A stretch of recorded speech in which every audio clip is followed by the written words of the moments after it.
The debate this spring over the morning after pill and whether it should be sold over the counter to women of all ages has officially become a never-ending game of legal tug-of-war. Beginning in April, Reagan-appointed federal judge Edward Corman rebuked the White House and ordered the FDA to make Plan B available over the counter to women and girls of all ages.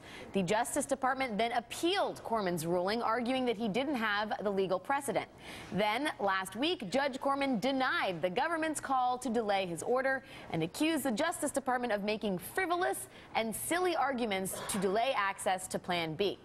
Yesterday, in the latest round of Plan B ping pong, the Obama administration requested yet another delay of across-the-board access, even though the FDA has said Plan B is safe and effective for women and girls of all ages. Government lawyers claimed that, quote, substantial market confusion could result if Corman's ruling is enforced while appeals are pending.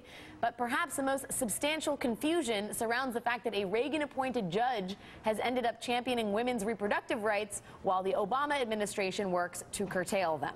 Joining us now from Washington is the president of NARAL Pro-Choice America, Ilyse Hogue. We should also disclose that our lovely Karen Finney is on the board of NARAL. Ilyse, thanks for joining us.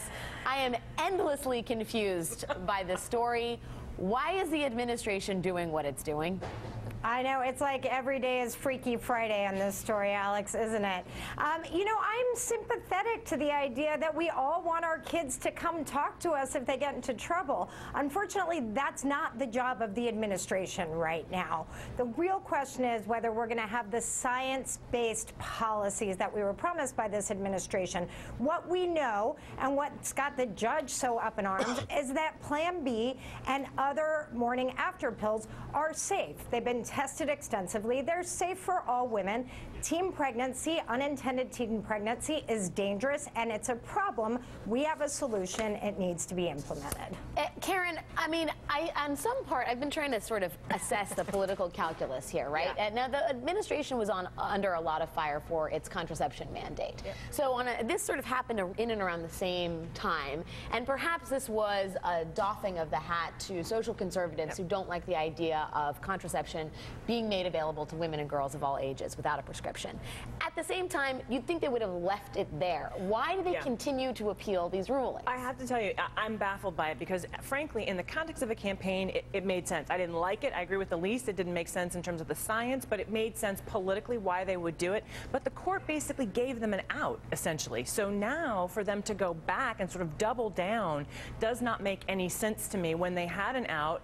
And, you know, particularly just ironically, this is probably not the week that you want to, go, make your friends on the left angry, because you're going to need some people, because you've got 3 other actual scandals that you need to be dealing with. Jonathan, Emily Bazelon wrote in Slate last month about this. She said, every time a president sets himself against solid science, he makes it easier for the next administration to do the same. And crying wolf about child safety on this is especially bad in the realm of teen sex, where adult fears can block all kinds of sensible education and birth control efforts. What do you make of that?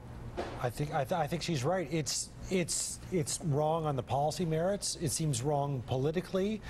I think the people they're worried about offending are not part of their natural base. So even as just a raw political calculation, it's kind of puzzling. So I've yet to see any kind of plausible explanation of what they're thinking. And I also, like, as we talk about the anti-science movement, Frank, I mean, that has largely been the purview of the right, which is anti-science in terms of many things. Women's reproductive health is one area where there's all sorts of weird, inaccurate science trotted out sometimes by candidates running for congressional office, and sometimes just by weird tinfoil-hatted conspiracy theorists. But on something like this, I do think it is damaging to the larger sort of listening to the scientific community and accepting what they say as science and fact. So I think that's true, and I think there is some connection between a couple of the things that we've talked about in previous segments in the program, that you have a certain way that the press has been treated in previous administrations. You had a certain way that science was treated, a certain way that people's tax status was treated. And I don't really blame the administration per se, but I think it is essential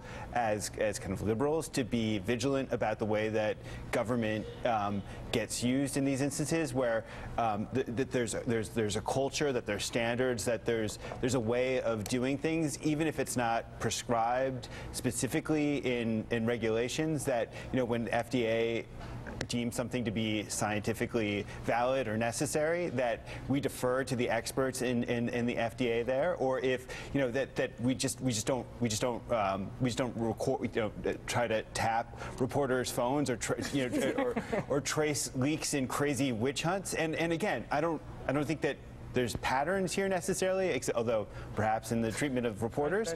But still. Can somebody though answer the question? What is the administration thinking? We all sit around saying, "Can I make a guess?" Yes, please.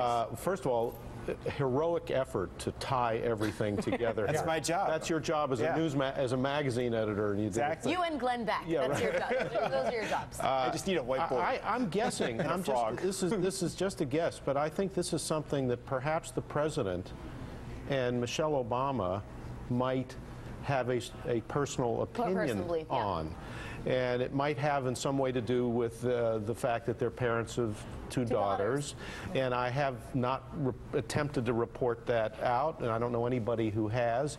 But something that clearly doesn't make any scientific or, at this point, political sense.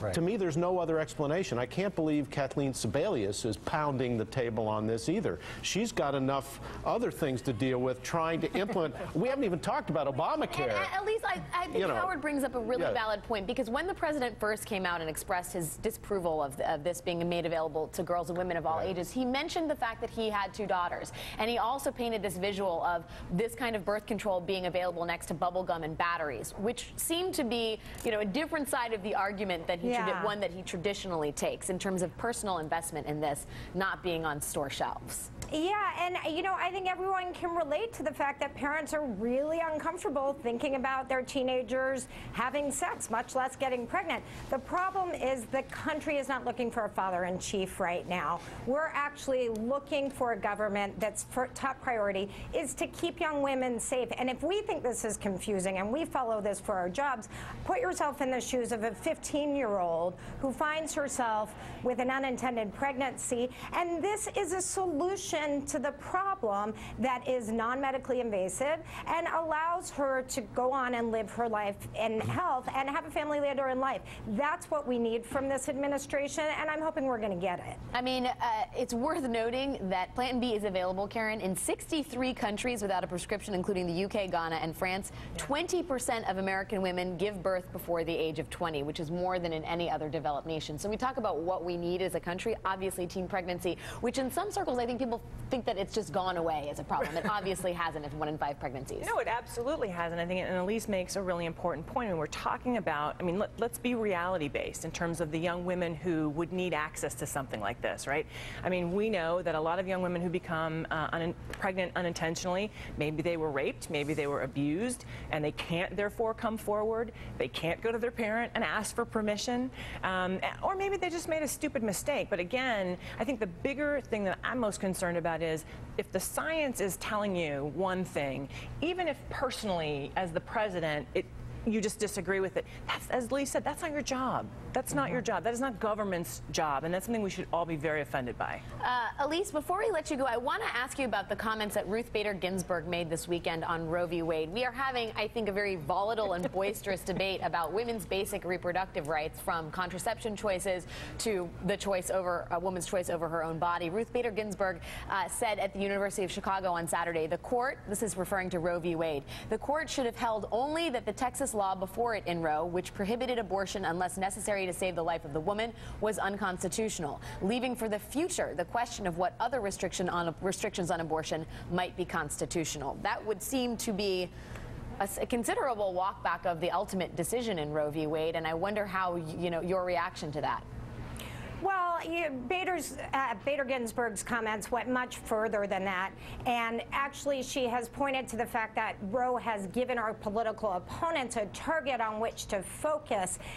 Speculation about what might have been if we had done it differently is the privilege of those who have 20/20 hindsight. I think what's really important is that the courts decided the merit of the case, and that's what it's supposed to do, that the privacy of these decisions is constitutionally enshrined.